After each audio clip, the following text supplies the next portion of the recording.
प्यारे बच्चों, alcohol, phenol और ईथर चैप्टर की जो सीरीज हमारी चल रही है, इसमें अब हमारी जो प्रिपरेशन बच गई है, जिसमें हम अल्कोहल की फॉर्मेशन एल्काइल हैलाइड से, हाइड्रोलिसिस ऑफ एस्टर से और प्राइमरी अमाइन से, इन तीनों को जरा आज निपटा देते हैं। देखिए, सबसे पहले हम करते हैं preparation of alkyl halide from alcohol.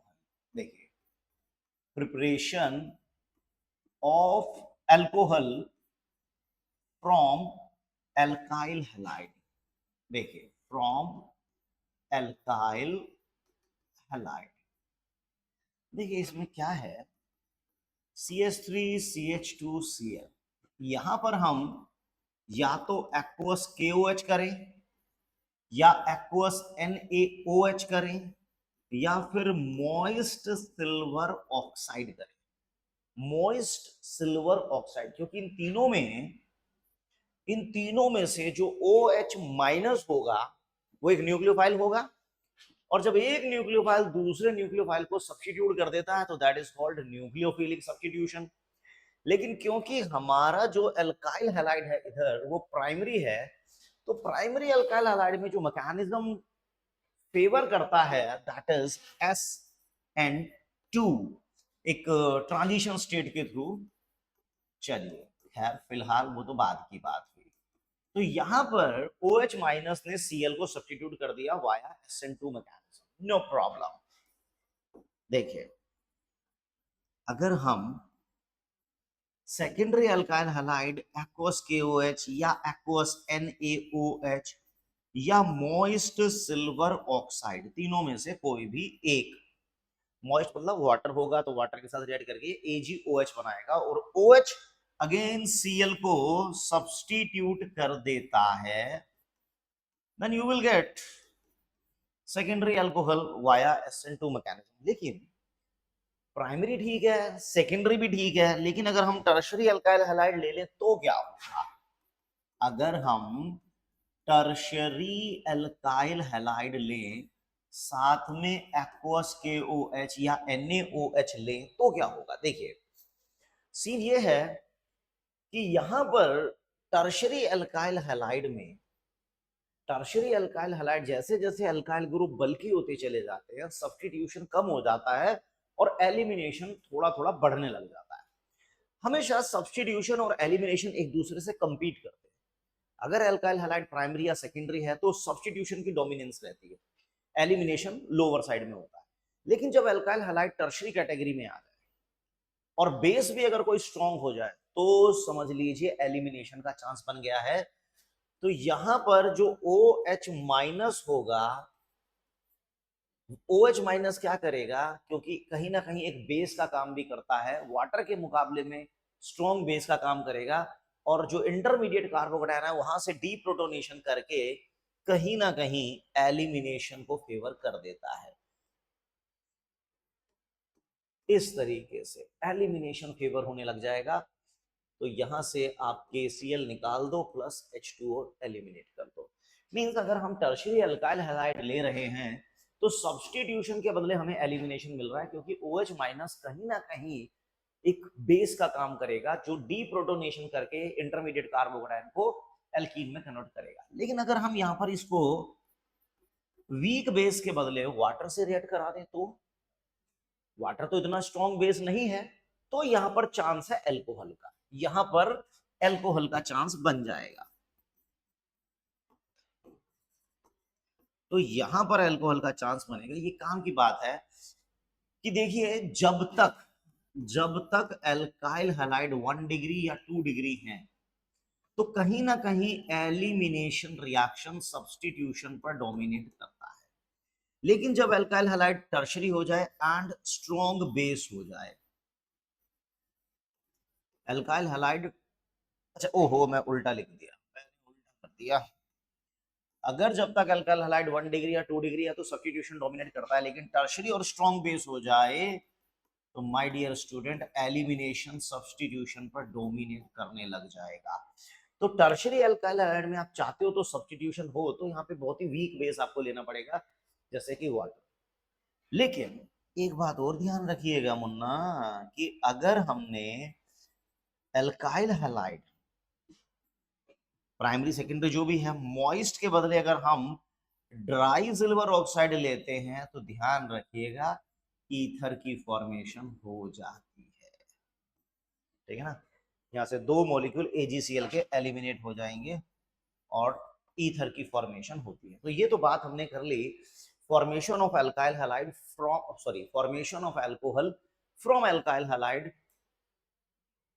in the presence of aqueous KOH या NaOH या moist silver oxide। लेकिन टर्शरी में खास ध्यान रखना है कि अगर टर्शरी अल्काइल हैलाइड आ गया तो फिर एलिमिनेशन फेवर हो जाएगा रेदर देन सब्स्टिट्यूशन। अगर आप चाहते हैं सब्स्टिट्यूशन तो आपको बेस बहुत वीक लेना पड़ेगा, जैसे कि पानी। चलो नंबर 2, देखो एस्टर के हाइड्रोलिसिस से हम कहीं ना कहीं बना सकते हैं कार्बोक्सिलिक एसिड और अल्कोहल। देखिए, क्योंकि एस्टर भी एसिड और अल्कोहल के कॉम्बिनेशन से ही बनता है। एस्टर की जो फॉर्मेशन होती है वो कहीं ना कहीं एसिड और अल्कोहल को मिलाकर होती है, जिसको आप एस्टेरिफिकेशन कहा करते थे। यानी इसका जो रिवर्स है that is called esterification. Reverse of this is called esterification. देखो एस्टेरिफिकेशन का formation of ester called esterification. देखो RCOOH क्या होता है, अगर मान लीजिए हमें एस्टेरिफिकेशन करना है तो एस्टेरिफिकेशन में क्या है, हमें एसिड और अल्कोहल दो को कंबाइन करना है। दो मॉलिक्यूल तभी कंबाइन होंगे जब एक को आप इलेक्ट्रोफाइल एक को न्यूक्लियोफाइल जैसा कंसीडर करें। तो यहाँ पर प्रोटोनेशन में इस ऑप्शन का भी कर सकता हूँ और इसका भी कर सकता हूँ, but it is more nucleophilic, क्योंकि कहीं ना कहीं लोन पेयर भी है और इलेक्ट्रॉन डेंसिटी भी ज्यादा नजर आ रही है। तो हम ऊपर वाले ऑक्सीजन का प्रोटोनेशन कर डाला, ये हुआ डीलोकलाइजेशन। चलिए हो गया डीलोकलाइजेशन। अब इस डीलोकलाइजेशन का फायदा ये हुआ कि कार्बोनाइल कार्बन पर पॉजिटिव चार्ज आ गया। कार्बोनाइल कार्बन हमारा इलेक्ट्रोफिलिक सेंटर बन गया। मैंने क्या किया, कार्बोक्सिलिक एसिड में कार्बोनाइल कार्बन को इलेक्ट्रोफिलिक सेंटर बना दिया। कैसे बना दिया, प्रोटोनेशन करके। प्रोटोनेशन हुआ then delocalisation, now the carbon is positively charge, means electrophile की तरफ ये बिहेव कर रहा है। और इलेक्ट्रोफाइल पे कौन अटैक करेगा, ऑब्वियस सी बात है कोई ना कोई न्यूक्लियोफाइल। तो अल्कोहल जो है हमारा, मैं इसको R-OH कर देता हूं, क्योंकि अगर हम एसिड और अल्कोहल को मिलाएं तो रिवर्स प्रोसेस, ये जो प्रोसेस हमारे सामने आ रहा है एस्टेरिफिकेशन है, और एस्टर का हाइड्रोलिसिस कर दें तो एसिड और अल्कोहल दोबारा बन जाएंगे। अब यहां पर अल्कोहल एक न्यूक्लियोफाइल की तरह एक्ट करेगा, अटैक होगा। चलिए अटैक कर देते हैं।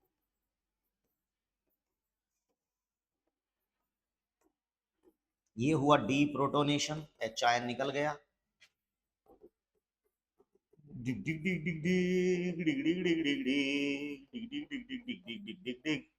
OH ग्रुप को हटाना हो तो सीधी सी बात, प्रोटोनेट करके डिहाइड्रेट कर डालो, प्रोटोनेट करके डिहाइड्रेट कर दो, OH ग्रुप साफ हो जाएगा। यहां से डिहाइड्रेशन हुआ, ये गया RC पॉजिटिव OH R-, ये हुई बैक डोनेशन डीलोकलाइजेशन RCO डिग, ये बना फिर से डी प्रोटोनेशन और हमें मिल गया हमारा प्यारा एस्टर। एस्टर की फॉर्मेशन हो गई। देखो ये मैंने जस्ट एक मैकेनिज्म आपको बताया कि एस्टर बेसिकली एसिड और अल्कोहल के कॉम्बिनेशन से बनता है। काम की बात ये है कि ये जो पार्ट है इसमें, दिस वन, ये वाला जो पार्ट होता है ये कार्बोक्सिलिक एसिड वाला पार्ट होता है, और ये जो OR- होता है ये अल्कोहलिक वाला पार्ट होता है। हम इसको मैकेनिज्म को ट्रेस भी कर सकते थे, है ना, आइसोटॉपिक बना के, कि अगर हम इस अल्कोहल इस ऑक्सीजन को मान लीजिए मैं आइसोटॉपिक कर देता हूँ 18 कर देता हूँ, तो ये इधर जाएगी, ये आइसोटॉपिक 18 हुआ, फिर ये आइसोटॉपिक 18 हुआ, देन ये 18 हुआ, देन ये 18 हुआ और ये हुआ। तो कुल मिलाकर जो अल्कोहल वाला ऑक्सीजन था वो कार्बोनाइल कार्बन पे अटैक कर रहा था। ठीक है, तो ये पार्ट हमारा आता है एसिड से और ये वाला पार्ट आता है हमारा अल्कोहल से। ये हमारे काम की बात होती है। अब अगर हम इसका हाइड्रोलिसिस करेंगे तो यहीं से तलाक होगा, ये पार्ट एसिड और ये पार्ट अल्कोहल सेपरेट। कैसे? ऐसे देखिए, ये लिया हमने मिथाइल इथेनॉल और हम इसका हाइड्रोलिसिस कर देते हैं एसिडिक मीडियम में। तो यहां से हमें बॉन्ड तोड़ना है, ये पार्ट एसिड में, ये पार्ट अल्कोहल में। तो ये पार्ट एसिड में और ये वाला पार्ट अल्कोहल में। आ गया ना अल्कोहल, CH3COO CH2CH3 हाइड्रोलिसिस कर डालते हैं। यहां से तलाक करेंगे, डिवोर्स कर देंगे, ये एसिड में, ये पार्ट अल्कोहल में। तो ये हमें मिल गया एसिड और ये मिल गया हमें alcohol.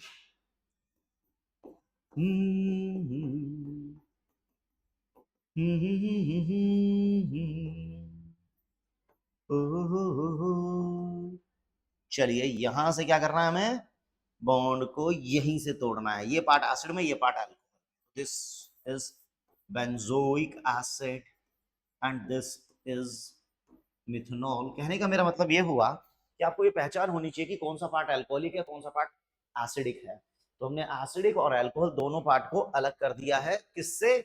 Hydrolysis of ester. Ester के हाइड्रोलिसिस से हमने उसको सेपरेट कर डाला। राइट, चलिए आगे बढ़ते हैं। Next is from primary amine. Preparation हम करते हैं from 1 degree amine. 1 degree amine, देखिए बहुत सिंपल है। देखिए ये है 1 डिग्री अमाइन, इसे आप क्या कहेंगे और इसे क्या कहेंगे? देखो, इसे जो भी कहेंगे, लेकिन बच्चों के दिमाग में ऐसा आता है कि ये 1 डिग्री है, ये 2 डिग्री है, 3 degree, but that is wrong. Nitrogen जब एक ही कार्बन से अटैच्ड है, नाइट्रोजन तीनों में एक ही कार्बन से अटैच्ड, तो ये प्राइमरी हुए, तीनों प्राइमरी है। जब नाइट्रोजन 2 कार्बन से अटैच्ड होता है ना, लाइक दिस, जब नाइट्रोजन 2 कार्बन से अटैच्ड होता है तो उसे सेकेंडरी अमीन कहते हैं। जब नाइट्रोजन 3 कार्बन से अटैच्ड हो जाता है, जब नाइट्रोजन 3 कार्बन से अटैच्ड हो जाता है तो बन जाता है वो टर्शरी।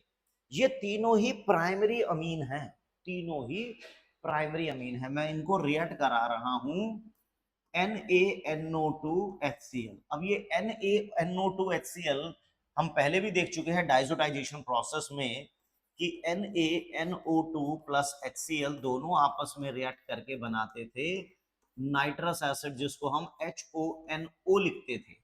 और यही HONO प्रोटोनेट होकर हमें देता था प्रोटोनेटेड नाइट्रस एसिड। ऐसे ये हमने किया यहां से डिहाइड्रेशन और ये हमें मिल गया एक इलेक्ट्रोफाइल नाइट्रोजोनियम आयन। ये नाइट्रोजोनियम आयन NH2 पे अटैक करता था क्योंकि नाइट्रोजन यहां पर न्यूक्लियोफिलिक है, और फिर नाइट्रोजन और वाटर एलिमिनेट होता था। अभी बताते हैं इसका मैकेनिज्म भी। देखो HONO नाइट्रस एसिड जो आता है, HONO, आप क्या कीजिए, यहां से H2O निकाल लो, यहां से N2 निकालो, डिग्री बचेगा OH, CH3 CH2OH, साथ में N2 और वाटर फ्री। यानी कि आपने लिया तो प्राइमरी अमीन, लेकिन मिल गया आपको प्राइमरी अल्कोहल।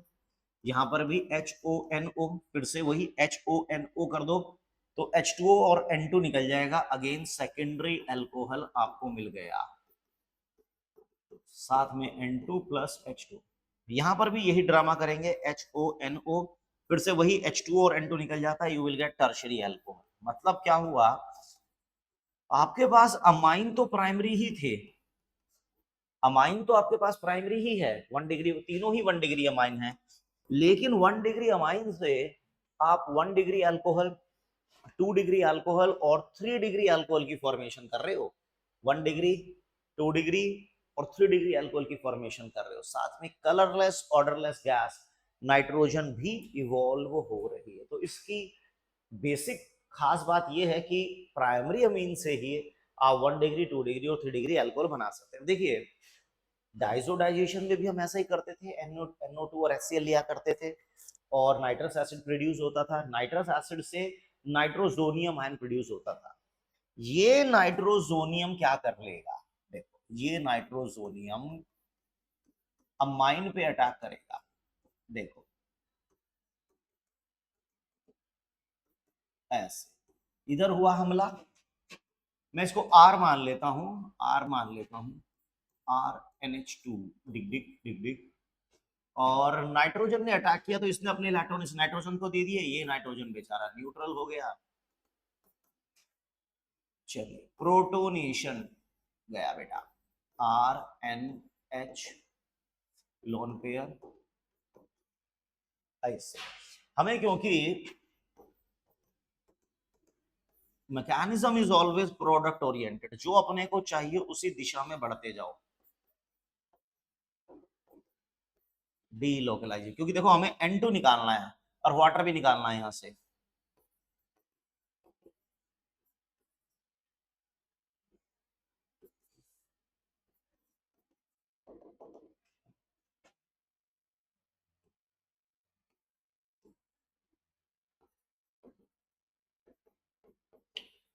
दुश्मन न करे दोस्त ने वो काम किया है, उम्र भर का गम हमें इनाम दिया है। अरे कितनी बार प्रोटोनेशन होगा, बार बार लगातार हो रहा है प्रोटोनेशन पे प्रोटोनेशन। यार वैसे ऑर्गेनिक है ना, कुल मिलाकर ये protonation, deprotonation, hydration, delocalisation, back donation, इन्हीं से मिलकर बनी है। यही मैं देखूं, अगर किसी भी मैकेनिज्म को उठा लो आप, ऑर्गेनिक के किसी भी मैकेनिज्म को उठा लो, उसमें आपको क्या देखने को मिल रहा है, protonation, delocalisation, nucleophilic attack, deprotonation, फिर कहीं प्रोटोनेशन, कहीं डी हाइड्रेशन, फिर डी लोकलाइजेशन, यही चल रहा है।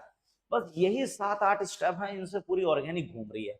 मैं इसमें कोई नया स्टेप तो कर नहीं रहा, सब कुछ पहले जैसा ही तो चल रहा है।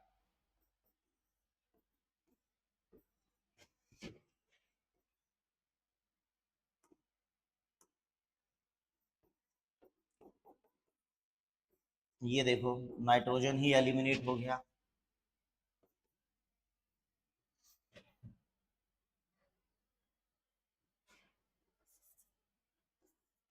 अपने ही गिराते हैं नशे मन पे बिजलियां। देखो इस तरह से हमें अल्कोहल मिल रहा है। बड़ा लंबा मैकेनिज्म हो गया यार, देखने में तो इतना नहीं लग रहा था। देखो बेसिकली बिल्कुल it is same, exactly same जैसे हमने डाइजोटाइजेशन में किया था बेंजीन डाइजोनियम क्लोराइड में। वहां पर बस हम मैकेनिज्म में रुक गए थे एक पर्टिकुलर पॉइंट तक, यहाँ पर रुक गए थे क्योंकि वहां पे बेंजाइल बेंजीन डाइजोनियम क्लोराइड यहाँ तक बन गया था। आगे थोड़ा सा डिफरेंट है। पहले ये स्टेप सेम है, नाइट्रोजोनियम इलेक्ट्रोफाइल जनरेट होता है, नाइट्रस एसिड से अटैक करेगा नाइट्रोजन पे, इंटरमीडिएट बना, डी प्रोटोनेशन हुआ, फिर प्रोटोनेशन हुआ, फिर delocalisation, delocalisation, protonation, deprotonation, dehydration, delocalisation, यही सब कुछ ड्रामा चल रहा है। इसी से मिलाकर आपको अल्कोहल मिल गया। ठीक है, तो यहाँ पर हमने अल्कोहल को बना डाला एल्काइल हैलाइड से। एल्काइल हैलाइड के बाद हमने एस्टर के हाइड्रोलिसिस से बनाया और फिर हमने 1 डिग्री अमाइन के साथ बनाया। तो अल्कोहल की इस सीरीज में जो प्रिपरेशन वाला पार्ट है अल्कोहल का, this is all together over. लेकिन फिर भी गांव में देहात में या कमर्शियल लेवल पर जो अल्कोहल बनाया जाता है वो फर्मेंटेशन प्रोसेस से बनाया जाता है। अब ये फर्मेंटेशन प्रोसेस, इसमें क्या है कि वो चाहे वीट हो, राइस हो, या शुगर केन हो, गन्ना हो, इन सब को फर्मेंटेशन के थ्रू, सभी तरह के कार्बोहाइड्रेट को फर्मेंटेशन के थ्रू ग्लूकोज में, और ग्लूकोज के बाद फाइनली अल्कोहल में फर्मेंट कर दिया जाता है। This process is called fermentation. ये कमर्शियल मेथड है या गांव देहात में अल्कोहल वगैरह बनाने के लिए यूज किया जाता है। तो फिलहाल ये हमारी सारी की सारी प्रिपरेशन अल्कोहल की यहाँ पर आकर कंप्लीट होती हैं। अब फिर से किसी नेक्स्ट वीडियो में आपसे मिलते हैं या इस अल्कोहल की सीरीज को आगे बढ़ाते हैं। टिल देन वही बात जो मैं हर बार दोहराता हूँ, पढ़ते रहिए, आगे बढ़ते रहिए, थोड़ा थोड़ा रोज पढ़ते रहिए, थोड़ा थोड़ा रोज पढ़ते रहिए। इस थोड़े थोड़े से बहुत कुछ हो जाता है एक। टिल देन मिलते हैं। Thank you very much.